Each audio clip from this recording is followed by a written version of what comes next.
welcome to my YouTube channel Razvind English. I am Razvind Nirala again in front of you in a grammar class to give you a grammar lesson. Today we will learn emphatic. This chapter is very important. So I have again a request you guys that you will watch this video till the end. You will not skip the video. You will not leave the video in the middle. So please watch the video till the end and definitely like the video, comment and subscribe the channel. So let's proceed. आज हम लोग emphatic पढ़ेंगे. emphatic ये बहुत ही important chapter है. जैसे मैं एक sentence यहाँ बताता हूँ, आप देखिए, तुम पत्र लिखते हो, तुम पत्र लिखते हो, और यहां हम लिखते हैं तुम अवश्य पत्र लिखते हो. अवश्य या जरूर हम दोनों लिख सकते हैं. जरूर पत्र लिखते हो.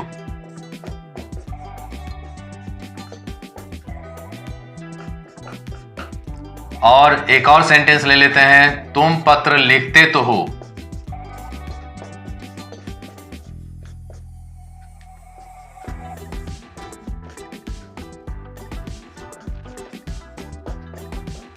इसका ट्रांसलेशन क्या हो जाएगा? तुम पत्र लिखते हो, इसका हो जाएगा यू राइट ए लेटर.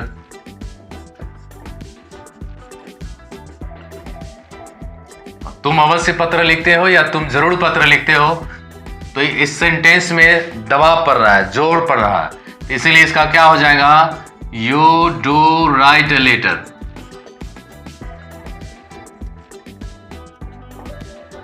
और इसमें भी दबाव पड़ रहा है, तुम पत्र लिखते तो हो, तो इसका भी हो जाएगा you do write a letter.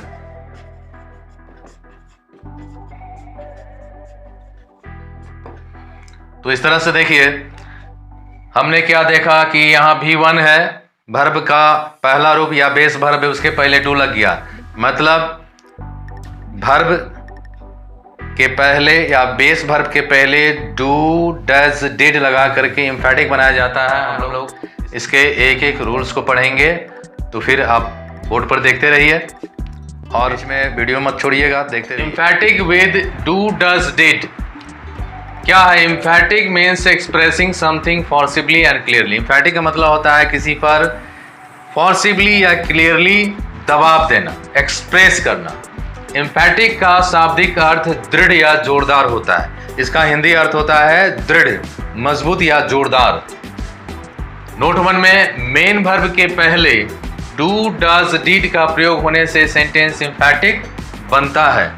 अब मेन वर्ब के पहले ही डू डज डिड लगाया जाता है. जैसे यहाँ पर हमने एक स्ट्रक्चर लिख दिया है, इसको आप देखेंगे तो समझ जाएंगे. मेन वर्ब के पहले डू डज डिड का प्रयोग यदि नहीं हुआ हो तो वह सेंटेंस नॉन एम्फैटिक होगा. अगर डू डज डिड का प्रयोग अगर हम नहीं करते हैं तो सेंटेंस नॉन एम्फैटिक हो जाएगा. यदि हम सेंटेंस में मेन वर्ब पहले डू डज डिड का प्रयोग करते हैं तो वो सेंटेंस एम्फैटिक हो जाएगा. जैसे एक चार्ट देखिए, यहाँ पर how to make emphatic sentence, यहाँ पर एम्फैटिक सेंटेंस बनाने के यहाँ एक चार्ट बना दिए गए हैं. टेंस हुआ, use of do does did एक कॉलम में है, फिर सब्जेक्ट है, स्ट्रक्चर है, सेंटेंस स्ट्रक्चर सिंटैक्स हुआ. प्रेजेंट इंडेफिनिट टेंस में, तो प्रेजेंट इंडेफिनिट टेंस में पहले यहाँ डू का हम प्रयोग करेंगे. तो डू का प्रयोग किस सब्जेक्ट के साथ होगा? तो आई के साथ होगा. We you they plural noun और भी है etcetera. We you they these those सबके साथ होता है डू का ही प्रयोग. Structure subject plus do plus V1 base verb, object या complement, O object C complement. जैसे आप यहां देखिए, आई वी यू दे यहां एक साथ ले लिया गया है. इतने तरह का अगर सब्जेक्ट हो तो क्या होगा? डू का प्रयोग होगा. जैसे I do write to him, we do write to him, you do write to him, they do write to him, है ना. हम लोग I do write to him, मैं उसे अवश्य पत्र लिखता हूँ या मैं उसे अवश्य लिखता हूँ. We do write to him, हम लोग उसे अवश्य लिखते हैं। तो यह हो गया प्रेजेंट इंडेफिनिट टेंस में डू का प्रयोग। अब डज में है he, she, it, this, that, singular, noun etcetera हो तो इसका स्ट्रक्चर हो जाएगा subject plus does plus V1 plus object या कंप्लीमेंट। जैसे यहाँ पर he does write to him, she does write to him, Ram does write to him, Rita does write to him. आप देख सकते हैं यहाँ पर डू और डज के बाद बेस वर्ब V1 का ही प्रयोग है ना। इसी तरह से पास्ट इंडेफिनिट टेंस में है डिड का प्रयोग होता है। तो सभी प्रकार के नाउन या प्रोनाउन के सब्जेक्ट के साथ कोई भी नाउन हो, कोई भी प्रोनाउन हो, चाहे वो सिंगुलर में हो या प्लूरल में हो, किसी भी जेंडर में हो, उसके साथ डिड का प्रयोग होता है। इसका स्ट्रक्चर हो गया subject plus did plus V1 plus object या कंप्लीमेंट। जैसे यहाँ देखिए I did write to him, we did write to him, you did write to him, he did write to him, she did write to him. तो इस तरह से आप लोगों ने यहाँ देखा कि जब हम एम्फैटिक बनाते हैं तो प्रेजेंट इंडेफिनिट टेंस में डू डज का प्रयोग करते हैं, उसके बाद में मेन वर्ब आता है। पास्ट इंडेफिनिट टेंस में डिड का प्रयोग करते हैं, उसके बाद मेन वर्ब आता है। और इस तरह से हम एम्फैटिक बना सकते हैं। और भी एम्फैटिक के नियम हैं और भी आप देख लेंगे। इसका आप अच्छी तरह से स्क्रीनशॉट ले लीजिए और इस चार्ट को अच्छी तरह समझ लीजिए। तरीका से लिखना है, तरीका से समझना है, तो क्या होगा कि आपको अच्छी तरह समझ में आ जाएगी। आप एक नोट्स भी तैयार कर सकते हैं, है ना। इसीलिए मैं इस तरह से लिख करके आपको बताने का प्रयास कर रहा हूँ, ठीक है। अब आगे यदि सेंटेंस इंपेरेटिव सेंटेंस हो तो मतलब इंपेरेटिव सेंटेंस का मतलब होता है आज्ञाबोधक वाक्य जिस सेंटेंस से आज्ञा, अनुरोध, राय, विचार इत्यादि का भाव व्यक्त हो। मतलब कमांड, रिक्वेस्ट, एडवाइस इत्यादि का भाव का बोध होता है तो उसको हम इंपेरेटिव सेंटेंस कहते हैं। तो नॉन एम्फैटिक में इसका स्ट्रक्चर हो जाएगा verb plus object plus complement, और इस वर्ब के पहले यू छुपा हुआ रहता है ना। तो इसका एम्फैटिक हो जाएगा do plus verb plus object या कंप्लीमेंट। जैसे मैंने यहाँ सेंटेंस लिख दिया है, देखिए bring a glass of water. तो bring a glass of water यहाँ वर्ब हो गया, ऑब्जेक्ट या complement a glass of water हो गया। तो डू क्या करेंगे इसमें हम, जब हम एम्फैटिक बनाएंगे तो डू को पहले लिखेंगे तो इसका हो जाएगा do bring a glass of water, a glass of water. इसी तरह से क्लीन द रूम, तो क्लीन द रूम का क्या हो जाएगा do clean the room, do clean the room. Please give me a book, please या काइंडली लगा रहेगा तो हम प्लीज या काइंडली के बाद ही डू लगाएंगे। जैसे please give me a book का हो जाएगा please do give me a book. Please have a cup of T, तो इसका हो जाएगा please do have a cup of T.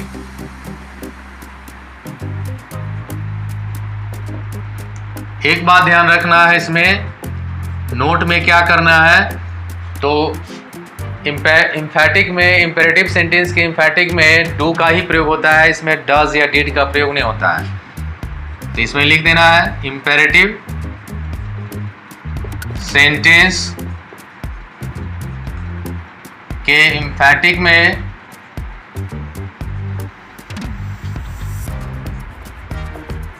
Does या डिड का यूज नहीं होता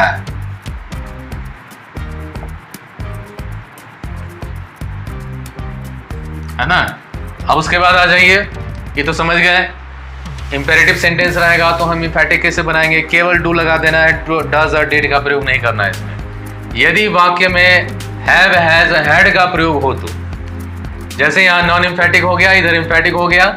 इसमें देख लीजिए स्ट्रक्चर है, एक तरफ स्ट्रक्चर है, यहाँ सेंटेंस है, और इंफैटिक में भी स्ट्रक्चर है और यहाँ सेंटेंस है। जैसे यहाँ स्ट्रक्चर हो गया subject plus have, has plus object या कंप्लीमेंट, तो इसका सेंटेंस क्या हो जाएगा। मैंने दो सेंटेंस ले लिया इसमें, I have a car, she has a car. दोनों सेंटेंस में एक सेंटेंस में हैव का और एक सेंटेंस में हैज का प्रयोग हो गया। तो स्ट्रक्चर क्या हो जाएगा subject plus do does plus have plus object या कंप्लीमेंट, मतलब डू डज के बाद हैव का प्रयोग होता है। जैसे आई हैव अ कार का क्या हो जाएगा? I do have a car.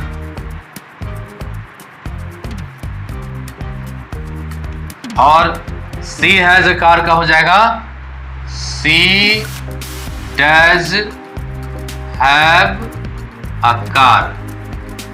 ठीक है, मतलब डू डज के बाद में इंफैटिक में हम हैव लगाएंगे, है ना। अब इसके बाद देखिए पास्ट टेंस में अगर हो, हैव हैज का पास्ट टेंस हैड हो, जैसे subject plus had plus subject या कंप्लीमेंट, तो क्या हो जाएगा? I had a car, she had a car. तो इसका एम्फेटिक हो जाएगा subject plus did plus have plus object या complement.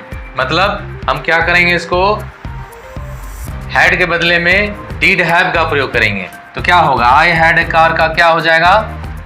I did have a car. और सी हैड अ कार का हो जाएगा सी डिड हैव अ कार, है ना। इस तरह से आप लोगों ने नॉन एम्फेटिक से एम्फेटिक बनाने के नियमों को सीख लिया।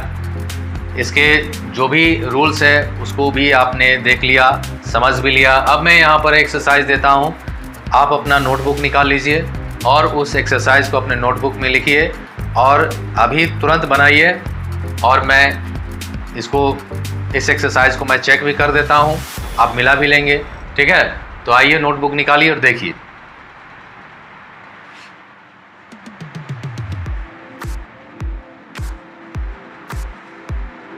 एक्सरसाइज देखिए, नॉन एम्फेटिक और एम्फेटिक। नॉन एम्फेटिक सेंटेंस मैंने यहाँ पर लिख दिया है। आपको क्या करना है, इसी नॉन एम्फेटिक सेंटेंस को एम्फेटिक में चेंज करना है, ट्रांसफॉर्म करना है। तो पहला सेंटेंस हो गया सी एडमायर्स मी। तो सी एडमायर्स मी का मतलब होता है वह मेरी प्रशंसा करती है, और एडमायर्स इसमें वर्ब 5 है, यहाँ पर सब्जेक्ट सी है, इसीलिए यहाँ पर वर्ब 5 लगा। तो इसका क्या हो जाएगा? सी डज एडमायर मी, वह मेरी प्रशंसा जरूर करती है, वह मेरी प्रशंसा करती तो है। सी एडमायर्ड मी, यह पास्ट टेंस में हो गया एडमायर्ड, तो यहाँ क्या लिखेंगे? सी डिड एडमायर मी, वह मेरी प्रशंसा करती थी, वह मेरी प्रशंसा करती तो थी, या वह मेरी प्रशंसा जरूर करती थी। द बॉयज प्ले क्रिकेट, यहाँ बॉयज है, द बॉयज क्या हो गया? सब्जेक्ट प्लूरल है, इसीलिए वर्ब भी प्लूरल हो गया। तो यहाँ क्या हो जाएगा? The boys do play cricket.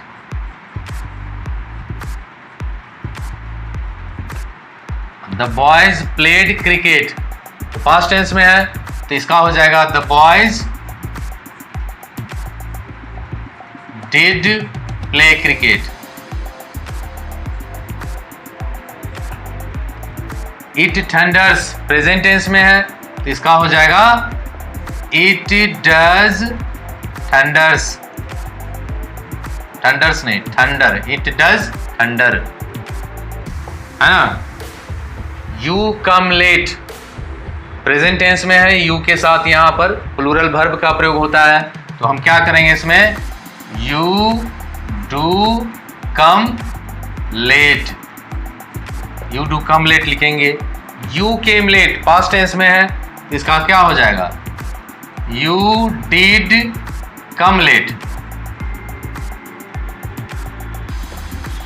है ना। स्टैंड अप इंपेरेटिव सेंटेंस हो गया। स्टैंड अप मतलब स्टैंड से पहले यहाँ पर यू छुपा हुआ है, वैसे हम कहते हैं, किसी को कहते हैं स्टैंड अप, इसका मतलब है यू स्टैंड अप, है ना, you stand up.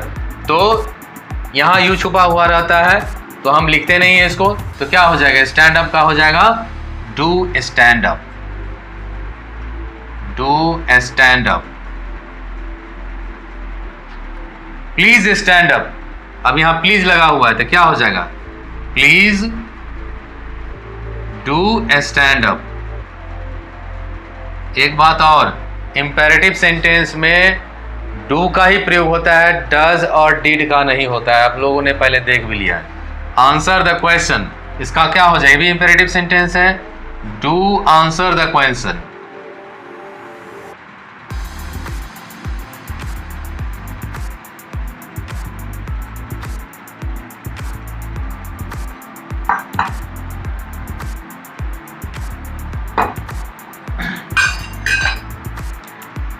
C has beauty, तो अब यहां पर हैज हैव का प्रयोग शुरू हो गया, तो सी हैज ब्यूटी का क्या हो जाएगा? सी डज हैव, हैज है इसीलिए डज लग गया, तो सी डज हैव ब्यूटी।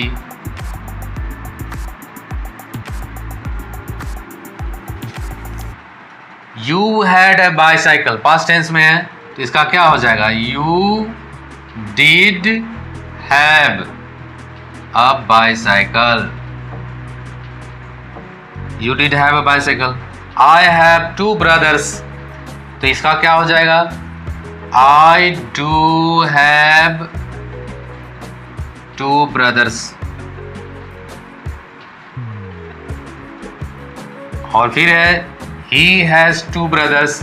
तो has है इसीलिए क्या हो जाएगा? He does have two brothers.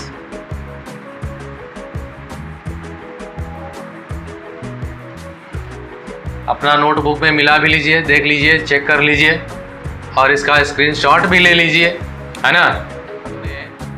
Exercise भी बना लिया है। नॉन इम्फेटिक से इम्फेटिक कैसे ट्रांसफॉर्म करना है यह भी सीख लिया, नियम भी पढ़ लिया।